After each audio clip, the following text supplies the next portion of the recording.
I think you need to change your name, Dr. Bernie.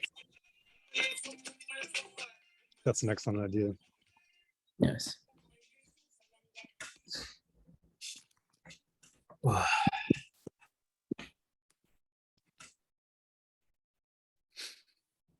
Hello. How are you? Doing well. How are you, Juan? Mr. Hassel, Doing well as well.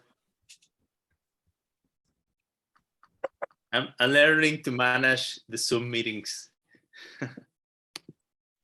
It's fun. It actually has so many features you can learn in Zoom. It's interesting. always changing too, right?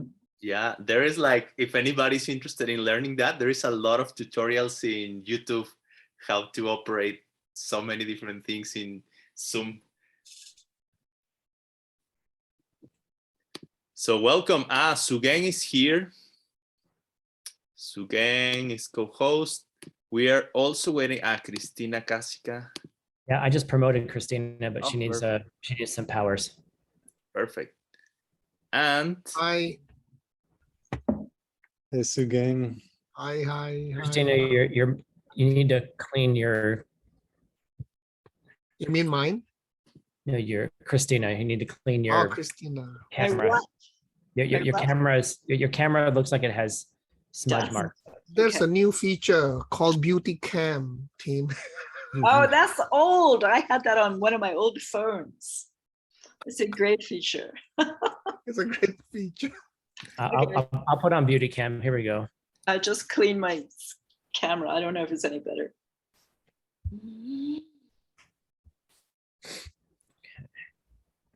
How are you, Stu Gang? I'm good, thank you. Excellent, How excellent. about you?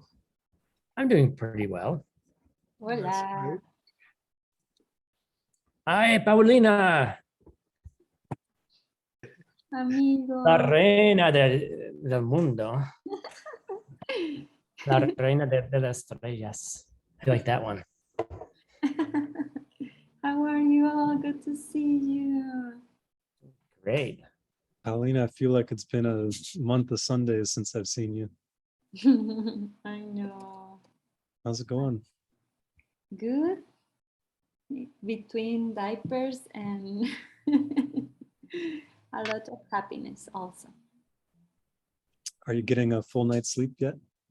No, not really. Sorry Yeah. to hear that. You just give up sleep during nights and keep going. Yeah. Yeah, it is good. so shall we start? We are sharp on time as usual. Hey, today we have with us as a host, the wonderful, amazing Tim Lowenhop, and he's an expert being a host. So usually I introduce them and stuff, but now he really has it. So it's you have the plane, as Geshe-la likes to say. You're on. Oh, wow, that was fast. All right. Hi. All right. So usually you introduce all the people. All right. So what we're going to do today, everyone, I think, Geshe Michael is going to be finishing The Devil Debates the Angel series in theory in October. All right. And this has been going on since 2011.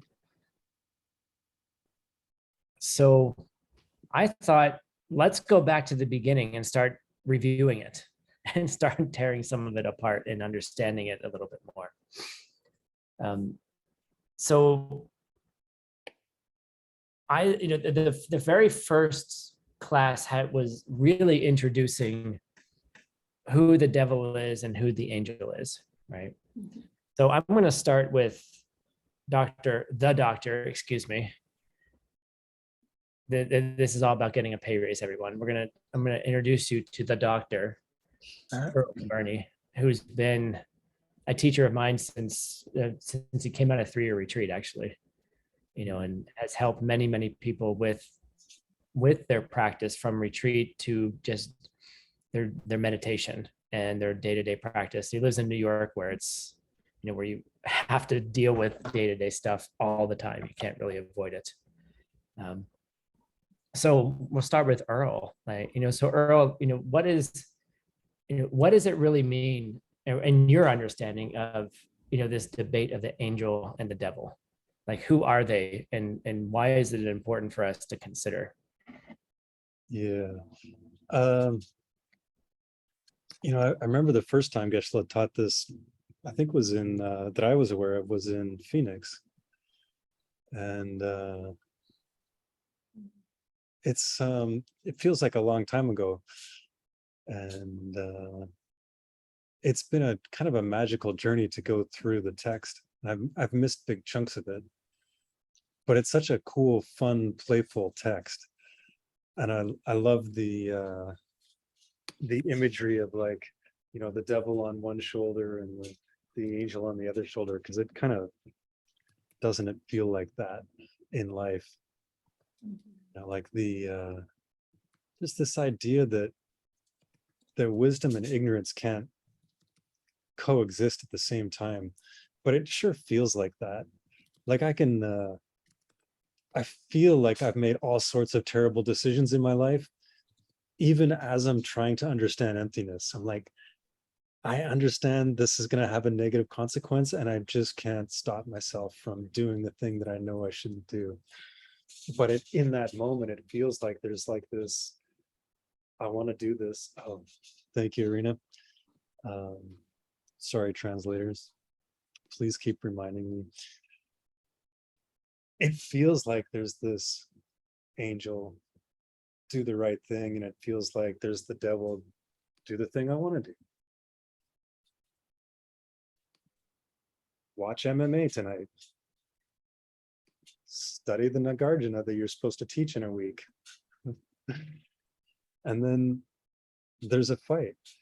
And in the text, the Panchen Lama talks, Lobsang Chukyi Gyeltsen characterizes ignorance and wisdom, as I recall, as the devil and angel, and they're arguing. And they keep threatening to kick each other out of the mind.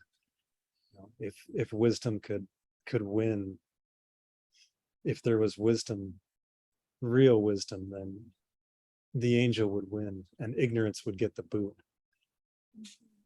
And there's this constant play in the text of the devil of ignorance being like, nah, you're not going to win. For one, people don't know how to meditate. You're not going to win. People meditate on the wrong thing all the time. I'm here to stay.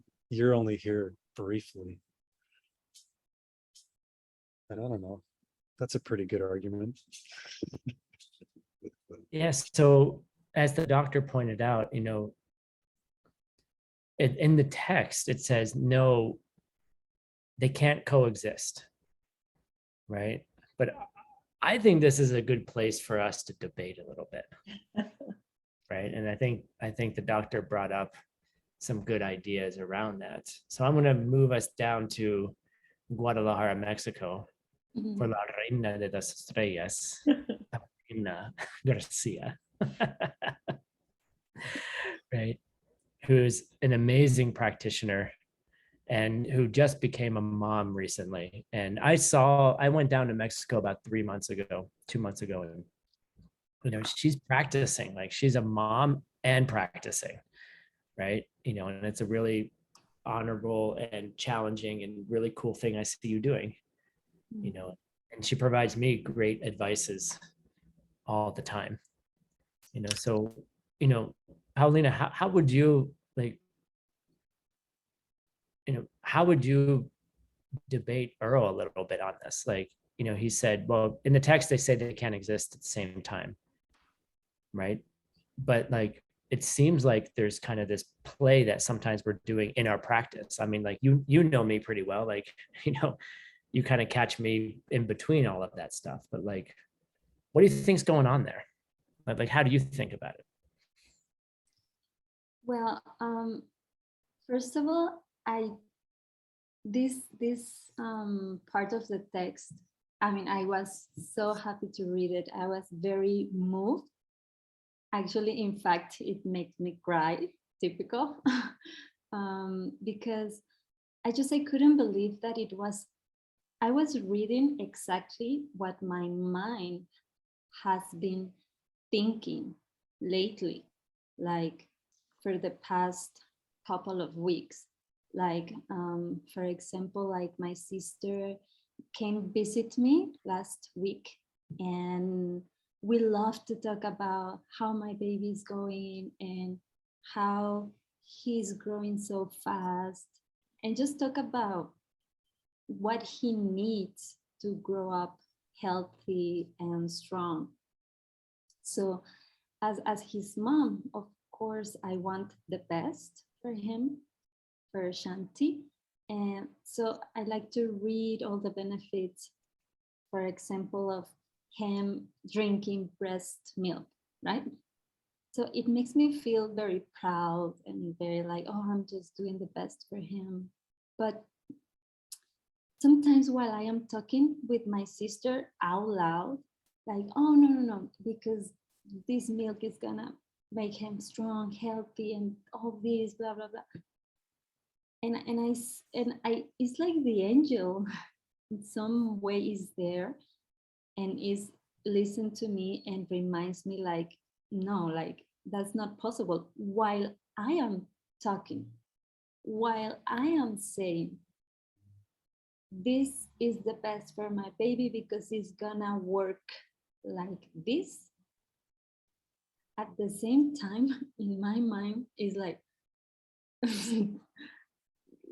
something is going on, like Nagarjuna. Like, no, something is missing, something's wrong.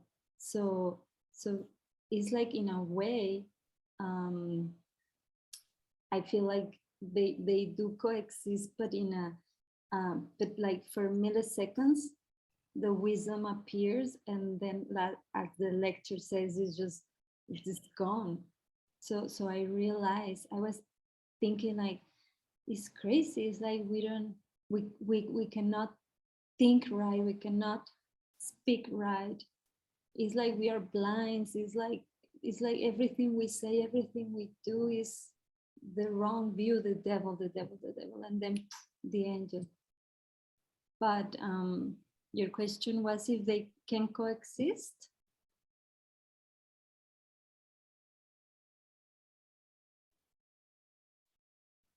Was that rhetorical?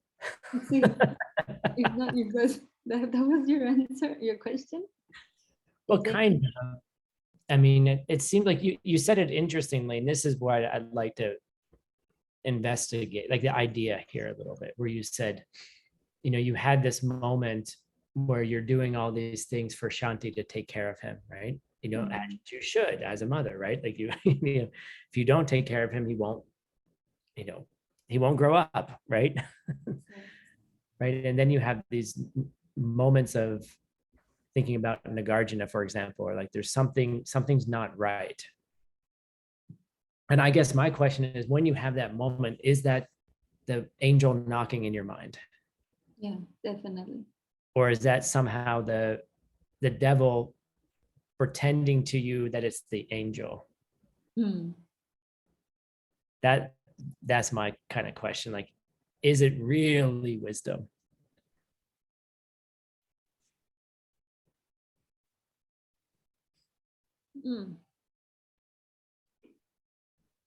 And if it's not, does it help us? Right. I'm going to go jumping over while Paulina's thinking. I'm going to jump over to Indonesia. And we have Sugeng Shi, an amazingly joyful person who I have no idea how he remains joyful amongst I don't think he sleeps, and he's, you just finished SCIM training for 2 weeks, which is a nightmare in terms of like not sleeping at all. Like you're working deeply with the Medicine Buddha retreats. You're a mixed nut, you're translating all the time. Like, I don't know how you do it. Like, so I'm going to go to this sort of question, like, if that thought comes into your mind, there's something not right. Like, you know, you have 2 children, your children a little bit older now, 3 children, right? And that thought comes in your mind, like you took care of them, but then there's like, you know, your thought of like, well, how can I take care of them? And you start thinking about maybe the seeds a little bit. How is that wisdom entering your mind? Was it wisdom entering your mind? This is an interesting question. As a normal father or mother in Paulina's case, we want the best for our children. So I started as a normal father. You should do this. I mean, I'm talking about in the context of they are bigger, right? They are bigger as in primary school, secondary school, teenage years, you know. So you should do this. You should do that. This is best. This is better for you. You should sleep early. You should study. You should exercise. You should go out. And, you know, like the normal teenagers, what is the answer? No. Always no. They have their own mind, and a lot of time they just don't want to listen to you. So, you know, as a person, it's very normal to be unhappy when you hear your children say no to you. What do you mean? I'm your father. I know what is best for you. And before knowing the system, there were many disasters. Okay, there were many disasters. I use the term disaster because it was quite bad. You know, it was quite bad. It was like shouting match. No, you should bathe now. You are so smelly. You are so dirty. When they come home, your feet are so smelly. Can you go and wash your feet? And then many things, you know. And then like after midnight, what? You are still playing your game?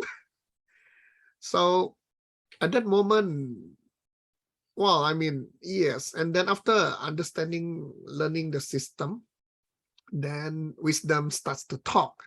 Hey, hold on. What is happening here? And then the most interesting question is that not like you? Is that not like you? Oh yeah, sometimes when I'm so tired, especially when I'm working whole day, and then, oh yeah, I asked my wife, have I showered already? Have I taken my bath already? She said, no, I don't think so. Your towel is still dry. Oh, but it's almost midnight. I don't feel like going to have shower. It's so cold. So, and yeah, and so on and so on. This is repeating. So I think at that moment, this the angel or the wisdom, as the text mentions, will appear and remind me, okay, is that not like you? I said, oh yes, very much so. So what should I do at that moment? All right, change my seats, change my behavior. I say, okay, let me do it. So at that spur of moment, I just thought that, hey, you need to do what I asked you to do. You know, it's for your best. I do it for you. But the angel will remind me, okay, that is only the surface. You need to go deeper. You need to change your own behavior. You need to, maybe if you're busy, find time to bathe earlier so that it doesn't get too late. And then when you come home, wash your own feet first. Don't just step into the room, you know. And many examples. So yeah, it's interesting with children, or I would say grown-up children. Yeah, so I mean, same thing, even like connecting with other practitioners, other, I would say, other DC students in my area. Oh, by the way, I'm in Singapore, although I represent Indonesia. I'm in Singapore, yeah. So like we meet up with a lot of Singapore friends. In fact, tonight we are meeting the Singapore people who have attended ICIM as a sort of like a finale graduation. So, and then when we are together with them, a lot of times we forget about the seeds. We forget about the seeds. So sometimes when we look at them, hey, are you writing your book regularly, 6 times a day, or at least 3 times a day? No, I don't think I have time. No, you should do it. You have to write it. No, I think it's difficult. But, you know, sometimes I just get into this lecturing mode, reprimanding mode. You have learned so many things, yet you refuse to do your practice. But again, I think, okay, yeah, does it sound like me? Yeah, especially during the term, team. During the term, it's so difficult to write 6 times a day, especially when Geshe Michael is teaching and then my alarm. Oh, shucks, it's the time again, but I want to listen to Geshe lah. Put it aside. And then when I put it aside, I will forget. Oh, gosh, I missed the previous timing. But now it's not Geshe lah. Now it's Professor John is teaching. I want to listen to him. Stop. Oh gosh, I missed twice already. And then by the time it is evening, oh gosh, I missed 5 times already. What should I do? Should I just skip? Just skip for the day? Yeah, so when I think back, yeah, I'm seeing my world just like me. That's my answer, Tim. I like what you said, you know, and what I'm hearing in the 3 answers, and this kind of leads us back to the reading, is each of you have talked about, like, you know, what's going on in your own mind, like what's really going on in there. And I think what I really liked about this reading is about, you know, it presents 1, 2, 3, 4, 5, 6 different points of view, 6 different meditations that are almost correct in some way, but they don't actually do anything to remind you of the seeds. They don't do anything to, well, I'm going to make it different. That's not really, we'll make a different argument later. But the devil will say they don't do anything to help you, right? So I think it'd be nice for us to go through some of those and see what's wrong with them, but also to investigate what's right. Because, you know, what Paulina said was, you know, actually what both you and Paulina said, Sugang, is, you know, it's like, how do you remind yourself of there's something else going on, right? There's something else going on. So how can these meditations help us understand the nature of the mind, right? And in what ways can we get stuck in them? So I'm going to flip over to Juan, because Juan looks like he's about to laugh about something. Woo. Hey, thank you. Sure. And so I'm going to have you read a little bit. Okay. Yeah, actually, I found the reading beautiful and amazing. I'm glad you choose this reading, and I encourage everybody to do the reading. It's great. It's great. So I'm going to have you read 93, 94, and 95. Okay. Okay. Oh, once in a while, someone will come saying they are a great meditator, saying they will contemplate you and throw me from the mind. I will contemplate, they say, the mind as it really is. They tell us never to revisit the moment that came before. They tell us not to anticipate the moment that comes after. Meditate upon the mind as it's been forevermore. No complications, no additions. In the end, then we will have to agree. They are meditating on nothing more than the mind itself. They are meditating on me.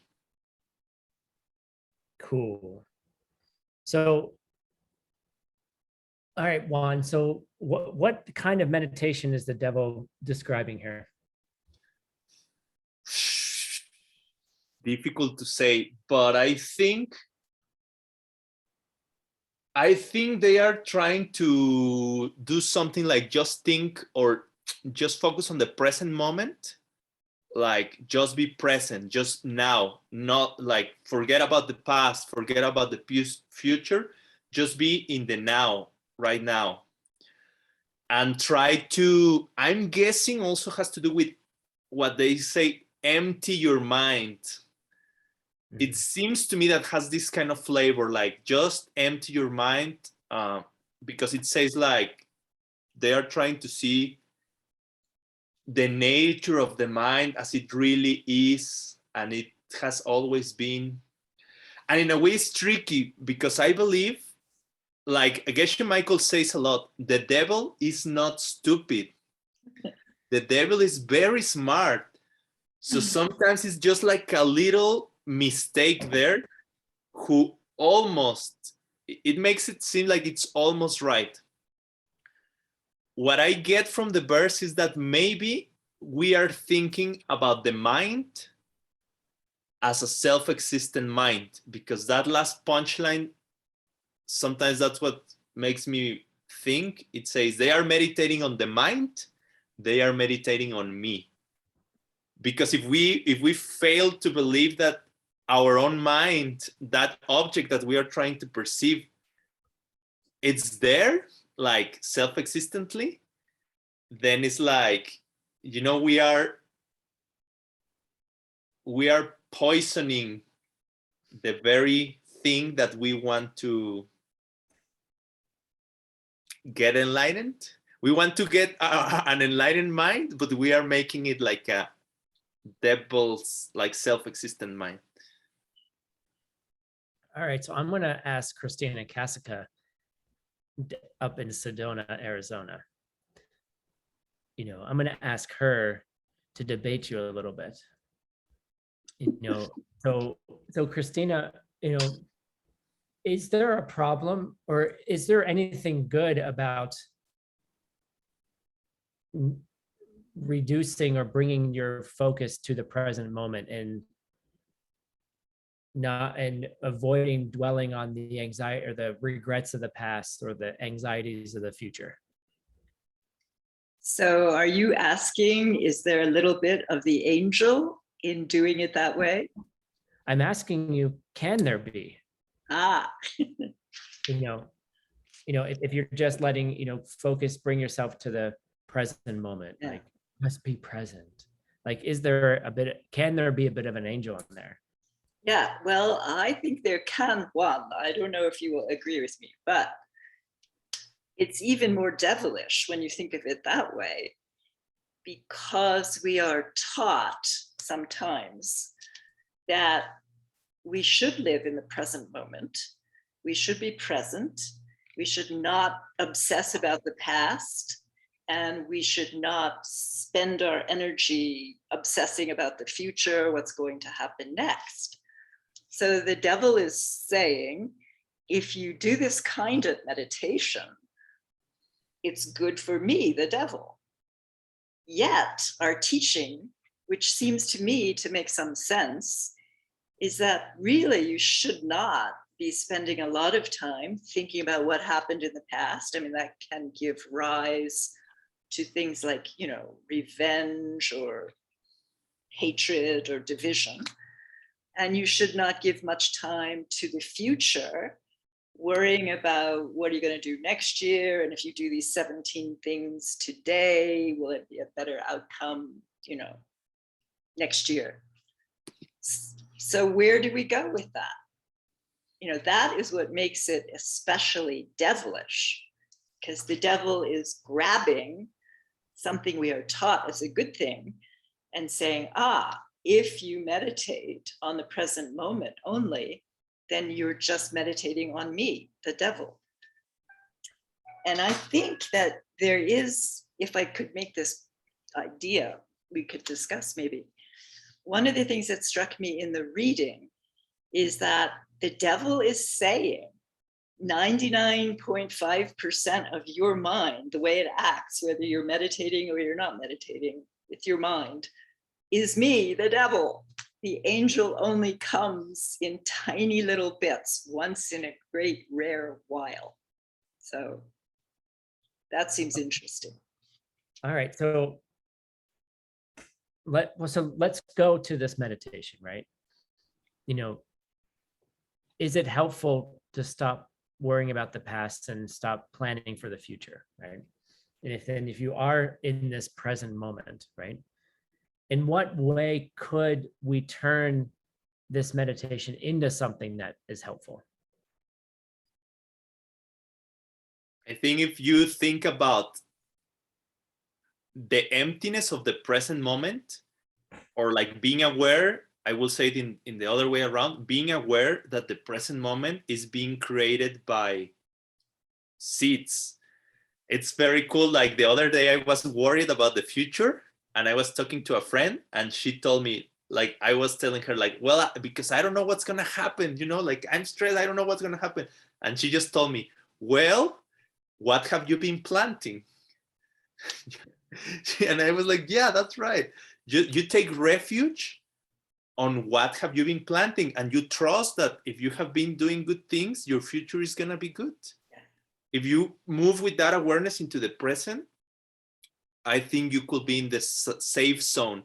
But if you believe, if you're focusing on the present moment, but not understanding how it's being created and how it's not being created, that could be the devil present moment instead of the angel present moment. Cool. What about you, Dr. Ernie? Dr. Ernie.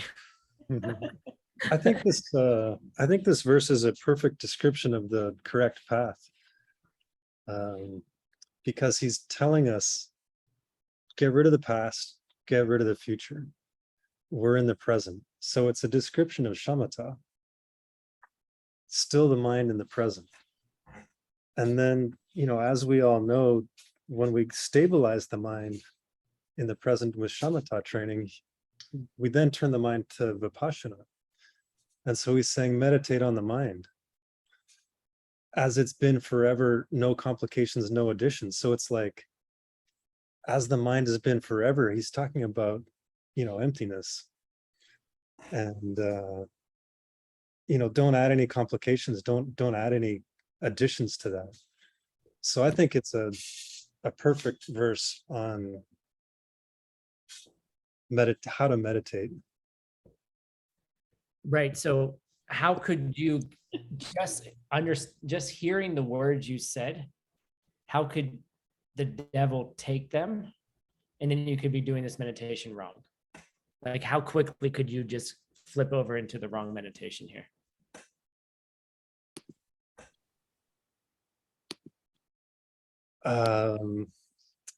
Well, I'm taking the devil's position here. Yes, thank you.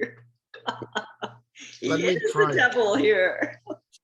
Let me try. How to take this wrongly is in the wrong understanding that, hey, I'm focusing on my mind. I'm focusing on my mind. I'm staying in the present, and that's all. And that's all, without any specific object. Or we can call it taking the mind as the object.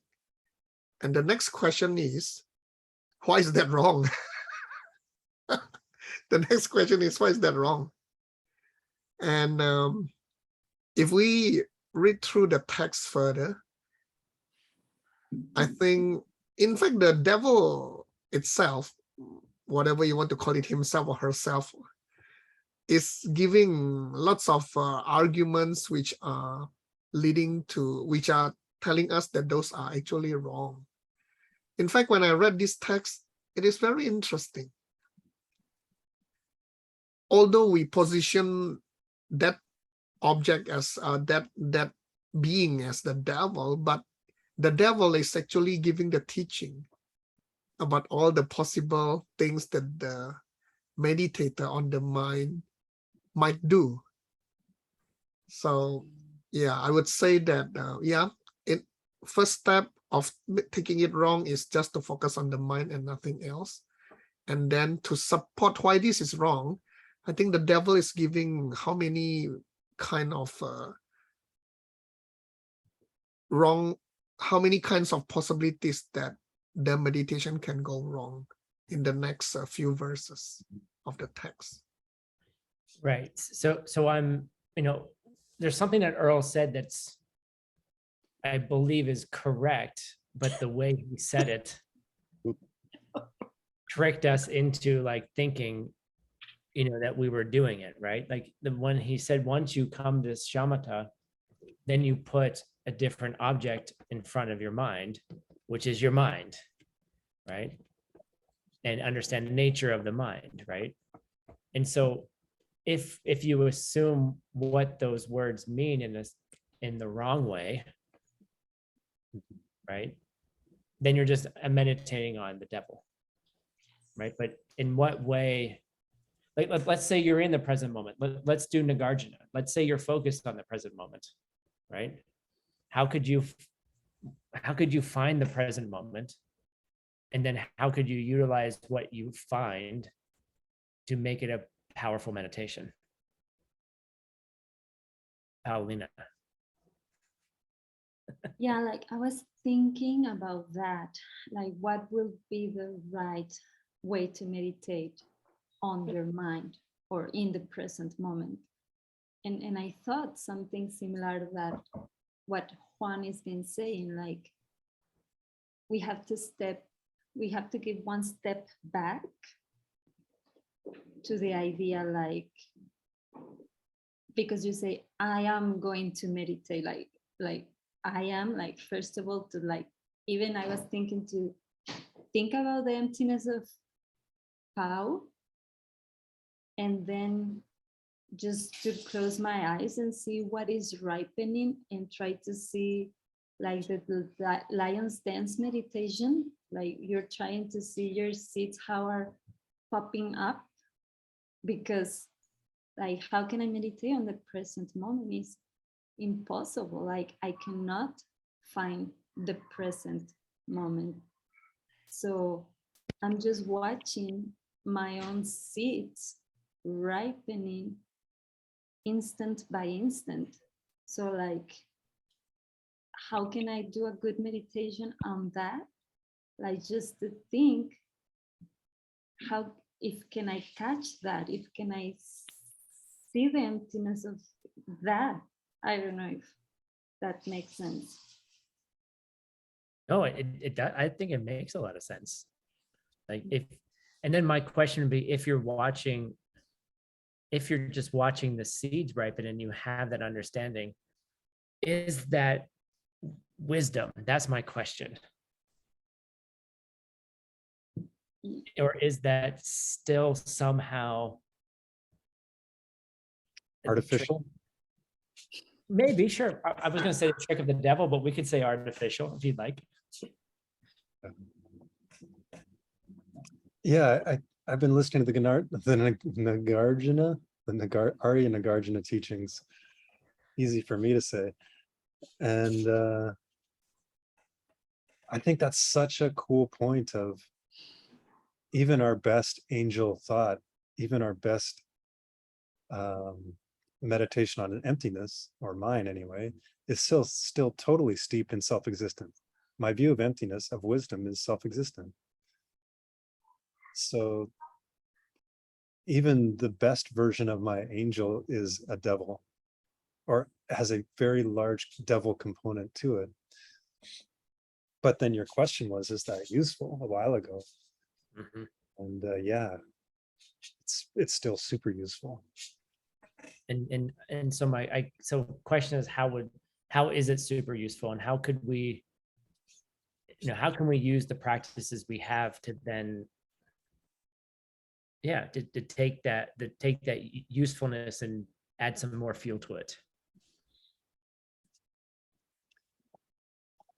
Yeah, I think that's the game. I mean, we just slowly try to habituate our mind to that. Mhm. Like Sugang was saying, every time we go to the source, every time we stop mopping the water off the floor and go under the sink to fix the leak. There seems to be an element of change needed here. If you just meditate on the mind as it is, then you're advancing the case of the devil. But if you can make even an incremental change, maybe add a moment of consciousness, like Paulina said, watching your seeds ripen with some understanding of emptiness, then you can move from the devil mind or the monkey mind a little bit toward the angel mind. And I think that what we are taught, the 6 perfections, the vows we take, the understandings of emptiness and the understandings of how karma works, are the tools to create some small degree of change in our mind, so we can at least tip that balance of stability from meditating on the mind as it is in a bad way to meditating on a different mind that has been somehow affected by the angel's voice, perhaps.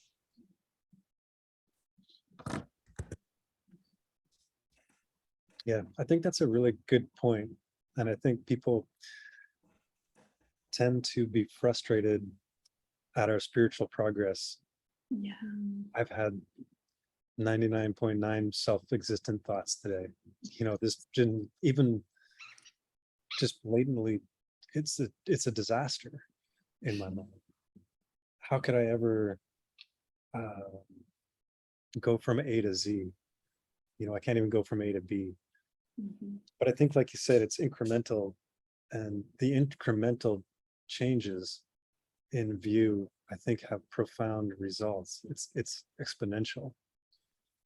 Like, remember Geshe Michael said, don't think of it like we have to go from 100 to 0, like from 100% self-existent thoughts to 0%. If you go from 99% self-existent thoughts to 92% self-existent thoughts, your world will be unbelievably vastly different. And I think that's true. I think it gives me hope. I think it's like you say, the incremental changes are huge, and we don't give ourselves that credit. Like also, it's like we cannot control it, right? Like when the angel talks to us, we are forced by our seeds, good seeds that are ripening, and they are making us think clear. So also it's not like, oh, I'm going to meditate in wisdom or in correct view. It also doesn't depend on that just willing. It's about our ripening. So like, how can we increase those seeds to ripen in our daily life? And it's go back to planting the seeds, the kindness. I mean, specifically, probably share our wisdom, share what we have learned, right? So if we really want that beautiful moments to increase, we have to go back and keep sharing, keep focusing on that, to be forcing our meditations to be more angelical, right, for saying like that. I would like to say something, if I may, team, very quickly. Well, I guess it's 2 things. One is there are many ways to examine an object looking for its emptiness, right? Like the proofs of emptiness, there are so many. I don't know, the first one that comes to my mind is like, if something has parts, then it's empty, for example, as many other proofs. So I will be very interested in learning how to do that examination to my own mind. If we could learn how I guess that's in a way one of the meanings of Mahamudra, because I guess I realize, I feel like I don't know almost nothing about Mahamudra. How will I do that examination? To with my mind, choose my mind as the object as well, and how do you say, pull out, I don't know the name in English, but desmenuzar the mind itself, and try to reach that clarity or realization or discovery that it is empty.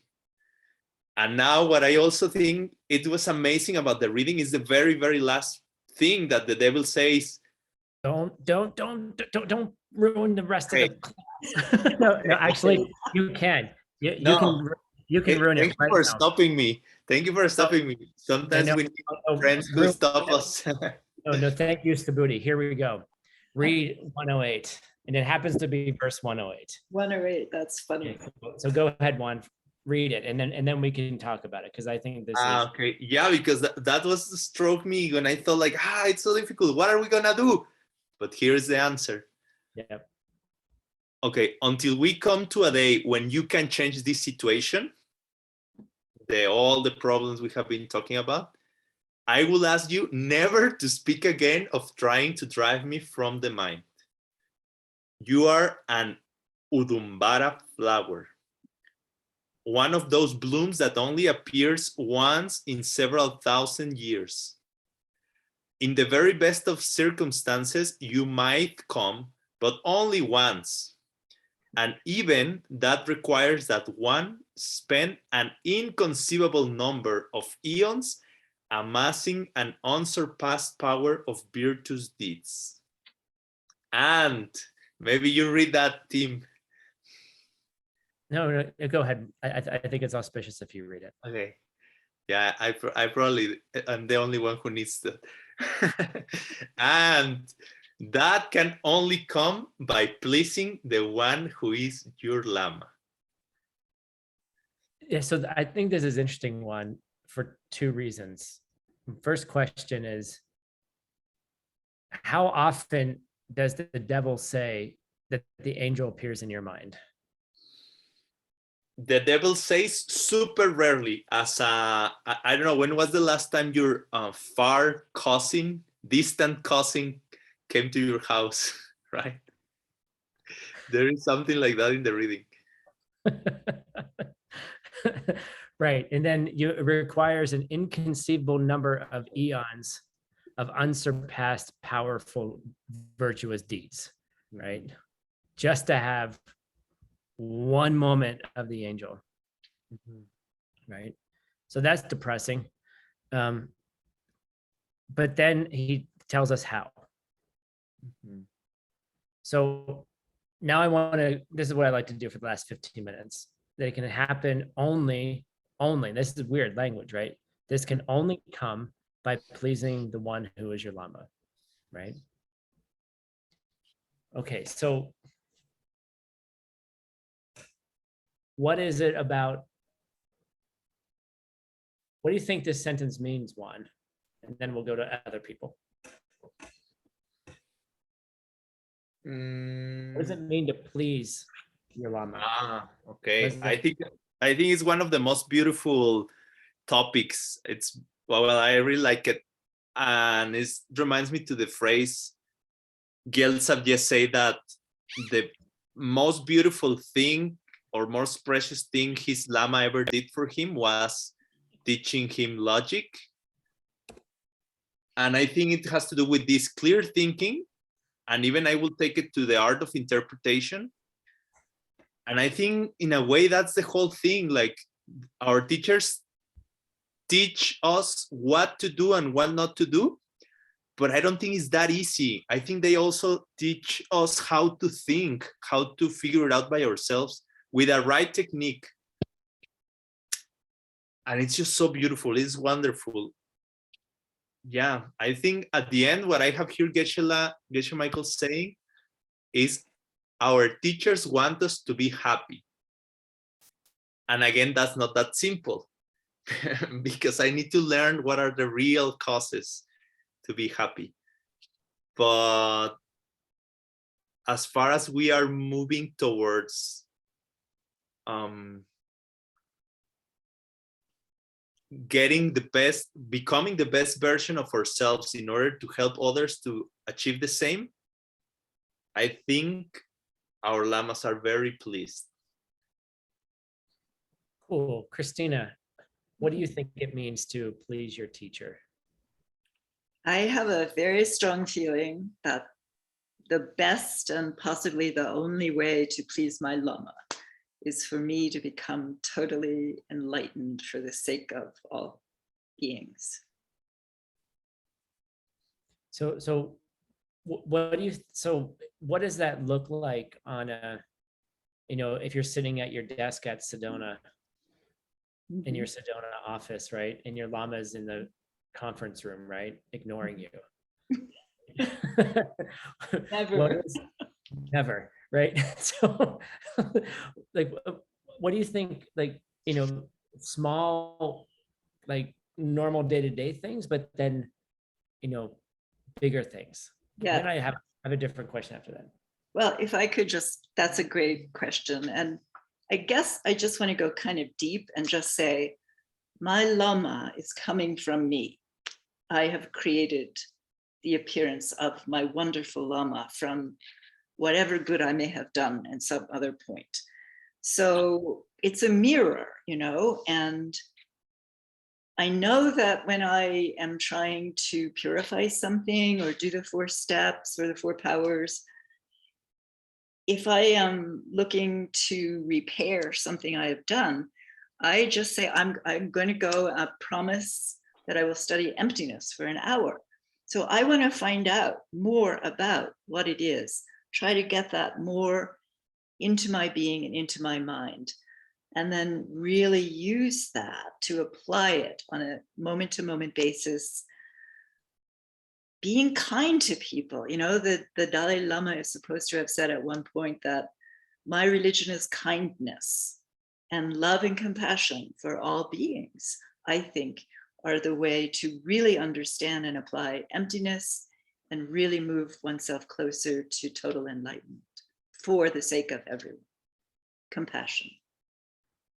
So you touched on this question, and this is, I think, important for us to really consider.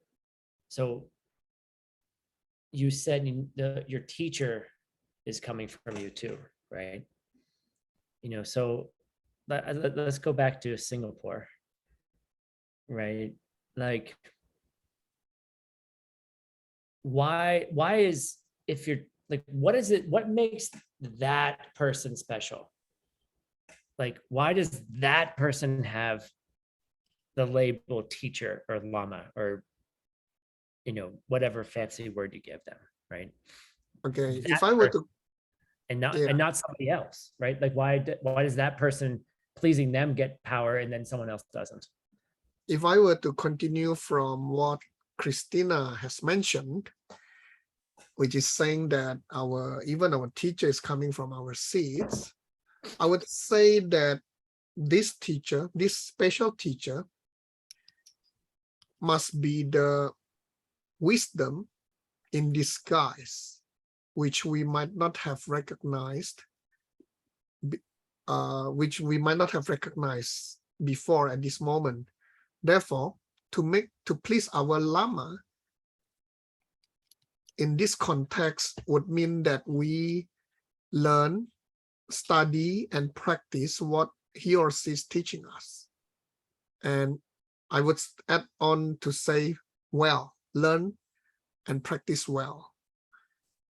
And that would really please our Lama, and that would be something that will help us plant the seeds to really meet with wisdom. eventually. Okay, next question. Mexico, Paulina. So this line here says, we're gonna go back because I want to, right? In the very best circumstances, wisdom, you, might come, but only once, right? If your Lama is coming from you, right? And they are what Sugang says is wisdom in disguise. How do we create them, like karmically, with seeds? And how do they help us if they're coming from us? Well, your Lama or my Lama is the accumulation of all the most beautiful and amazing seeds that I've been planting in all my life, right? Since no beginning, like he is for me the best projection I create. I've been creating a lot of projections. You guys are a projection. Everybody here is projection, everything, right? But he is the number one, the top number one projection in my life. So if I create that, and I remember once Geshe Michael said to me, it was in a retreat, like, now you have to go deeper and like ask yourself, Pao, where is my teacher coming from? You have to say like, good job. I did a good job because it's coming from my good seeds. So if I create this amazing projection coming from sharing, from kindness, from I don't know what amazing seeds I planted. And if I see somebody who already reached a state of mind where understand how to get rid of suffering, I am forced to listen to him, to learn from him, to be close to him, and do what he's want me to do. Because if I am projecting somebody that knows what I need to stop my suffering, to reach the highest state, I trust him. I feel forced to trust him and do exactly what he is telling me to do. Dr. Bernie, what do you think? Like, what do you think it means? We've gotten 4 other perspectives. What do you think it means to please your Lama, and that being the cause for wisdom? I think there's a lot of agreement. I think that Tibetan Buddhism is very Lama-centric. It used to be called Lamaism. Yeah. By the people that I think the British first travelers through Tibet called it Lamaism. It's very Lama-centric. And I like to depersonalize it along the lines of what Christina was saying a little bit. What does my Lama want me to do? I think is a moment to moment, kindness, just moment to moment, be nice. And to just ask myself, what in the moment, what do they want me to do in this moment? In this situation, do they want me to be grumpy and withdrawn? Want me to walk into the room and try to bring people up, or be morose and cynical? And what in every situation, what is it that I can do that serves people? And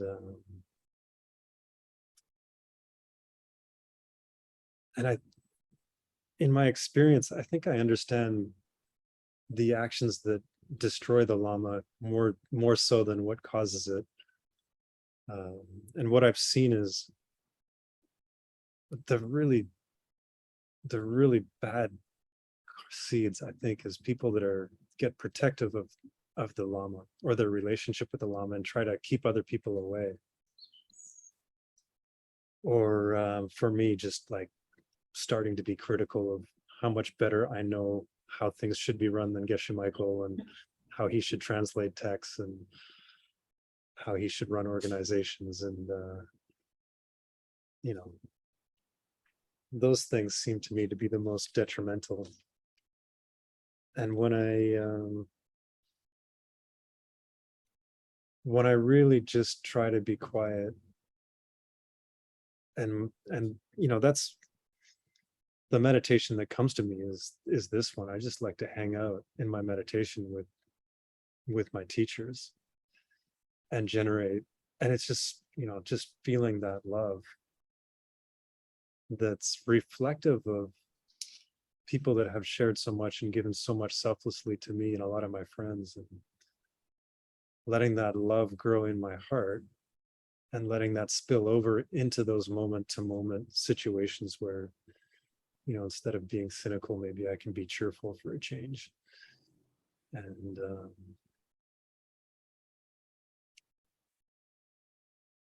yeah, I think that's the worst and the best way to have teachers in our lives. Cool. I really like this reading, and there's so much we could talk about this for hours, and you know, and I think this is, I think, the beginning of some really good conversations about what makes these meditations good. Like what makes, and I think this is just a good question for us to take away, is to always be vigilant for the ways that the devil in our own mind, the tendency to think things are coming from themselves, is present, right? Like in what ways, you know, just bringing that back, you know, and I think that's what this text really, and in a fun way, you know, you got to have fun with it. Paulina sends me memes all the time. It's like, Tim, do you recognize that this is not coming from you? Or this is coming from you, excuse me. Right? You know, like find fun ways with your friends, you know. Be like, don't take it so seriously. So thank you, Juan, for inviting me to do this. I really enjoy this, and it's lovely to see all my friends here today. You know, Thank you, Tim. Thank you for coming and being here. Thank you, Errol, Christina, Sugen, Paulina. It's a great team. A lot of, like, how do you say in English? Big guns, heavy duty, the heavy duty tools, or I don't know, but I would like also to invite everybody, all the attendees, if you can, if you want to support these programs, this sharing of teachings and more, how do you say, content to be shared, please consider donating to the project. I mean, these donations go not to only the Reading Club, but the whole Diamond Cutter Classics organization. So I'm gonna share the link in the chat. If one day you want to donate and you don't know what to do with your millions, then this is a great project to support and help. And yeah, thank you very much. Thank you very much. Hope we keep having these kind of discussions. I keep saying that for me, these sessions are like the step 2 in studying, contemplating, and meditating. To Sam Gom, we are doing the Sams here, listening to each other, sharing our wonders, questions, and talking, sharing with among friends. So thank you all for being here. thank you, Juan. Thank you, Juan, for taking this endeavor and keeping us all going. It's a lot of fun. It's a lot of fun. That's great. That's great. Even better. And Juan's, oh, by the way, Juan is in Flagstaff, Arizona, which is 50 minutes from where he's close. He's in the vicinity of Sedona. He's not quite in Sedona yet. Gotta keep working on that karma. But you're like circling, like you're the airplane about the land. Yeah. We can't wait till you're down there. Okay, Down here. thank you all. Love you Good. all. Thanks, Let's Juan. Thank you. Thank you. Pauline, it's great to see you. Sugan, same. Christina, Tim, thanks. Yeah, thanks a lot. Great to see you all. Thanks, Earl. Thanks, Paulina, Tim, and Christina, and Juan. Bye-bye. Doctor. Well, soon we will have Yoga Sutra, but that's another story. Yeah. See you. See you. So gang, so great to see you. Bye. Bye. Thank you.